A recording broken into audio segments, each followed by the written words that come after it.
Beaches along the Mediterranean Sea have long been a hotspot for tourists. But over the past few years, the Mediterranean has become less about sun, sand, and relaxation. Now, it's a sea of desperation and tragedy. And for thousands, it's become their final resting place. Right now, there are about 60 million displaced people in the world, as many as there were immediately after the Second World War. And that's 1 in 120 people alive today is displaced by violence, conflict, persecution. They need somewhere to go and live. War, poverty, and terrorism, which plague much of the Middle East and sub-Saharan Africa, has led to a mass migration of people attempting to cross the Mediterranean Sea into Europe, hoping to find a better life.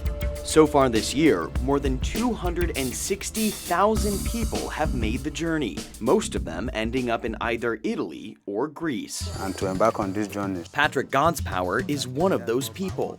the common Nigerian citizen, which the lower class of Nigerian citizen, is very hard for them to survive.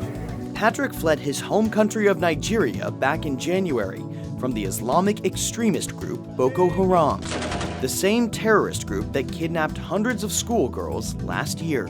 What was life like with Boko Haram around?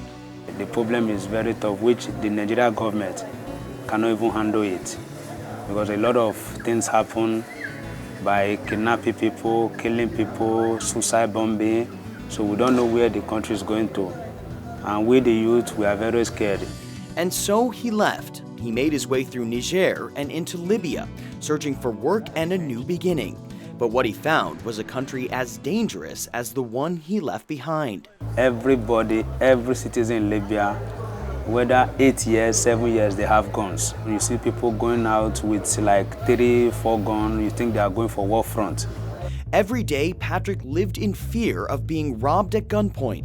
He also faced extreme discrimination. How do they treat black people? They treat them as if they are slaves, they are like animals. Like they are cracking joke. When they are hurting you, maybe they are maltreating you badly. You see them, maybe they are beating someone, you are trying to cry, they will be laughing. It's like you now become something like joke. They take it as joke by hurting other fellow Africans like them. So once again, Patrick decided to leave. But this time he hoped to find refuge in Europe. Like most of the people trying to cross the Mediterranean Sea, the boat he boarded was nothing more than an inflatable raft. Oftentimes, these boats are packed with hundreds of people, with not enough gas to even make it halfway, and very little food or water. The idea is that they'll be rescued before the boat sinks. For more than 2,500 people this year, help didn't arrive soon enough. But the number of people needing to be rescued got so high that the Italian Coast Guard and Navy were unable to handle the problem on their own. Now, this ship is flying a British flag, and that just goes to show that it's not just Italy being affected, it's all of Europe. When this boat arrived into the Italian port of Reggio Calabria, the exhaustion on the faces of the migrants was easy to see. How long were you at sea? 4 days. 4 days? Jeez. When I spoke with some of the rescued passengers, they told me they were tired and hungry after spending days at sea. But most of all, they were just thankful to be alive. And we thank for British people who, rescue us, We really thank. What was it like when they rescued you? What were you thinking? Yeah, we are feeling joy and happiness, because, it's better we just see, our life is came back, because people are crying even in the boat, Then maybe in 1 hour time, everybody will die, Volunteer organizations play a major role in processing the migrants once they take their first step onto European soil. They're screened by medical professionals to make sure they're healthy and not bringing in new diseases.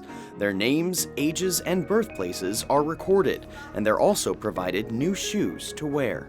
Right now, these people are being ushered onto a bus, and they'll be taken to a facility to recover for 2 to 3 days. For some of them, the journey will end here in Italy, but many will continue on to other countries in Europe. For Patrick, who has been living at a temporary housing facility with other migrants, he has no plans on going anywhere. The Italian people, they are very good and they are very nice to me. So for now, I don't have that thought by leaving this place. I think for now is a perfect place for me to stay. Tom Hansen, Channel 1 News.